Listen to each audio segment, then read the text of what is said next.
একটা শব্দ যখন একটা জাতিকে নিধন করার জন্য বারবার ব্যবহার করা হয়, সেই মিথ্যা শব্দ একসময় জাতির জন্য আশীর্বাদ হয়ে ফেরত আসে, যেটা কিনা 2013 সালে রাজাকার রাজাকার ধ্বনিতে সারা বাংলাদেশ কাঁপতেছিল এবং জামাত শিবিরেরকে এক ধাপে বলতেছিল তুই রাজাকার তুই রাজাকার। এখন আলহামদুলিল্লাহ প্রত্যেকটা মেধাবী ক্যাম্পাসে, প্রত্যেকটা মেধাবী বিশ্ববিদ্যালয় তুমি কে আমি কে রাজাকার রাজাকার। আল্লাহ ছাড় দেন কিন্তু ছেড়ে দেন না। যে মিথ্যা অপবাদে বাংলাদেশের বড় বড় আলেমদেরকে হত্যা ফাঁসি দেওয়া হয়েছে, সেই মিথ্যাপবাদী এখন বাংলাদেশের প্রত্যেকটা মেধাদের মাথায় আশীর্বাদ হয়ে ধরা দিছে। আল্লাহ ছেড়ে দেন না, ছাড় দেন।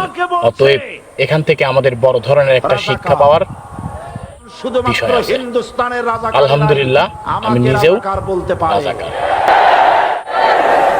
আমি রাজাকার নই, সুতরাং আমাকে যারা রাজাকার বলবে তারা পিতৃ পরিচয়হীন অবৈধ সন্তান।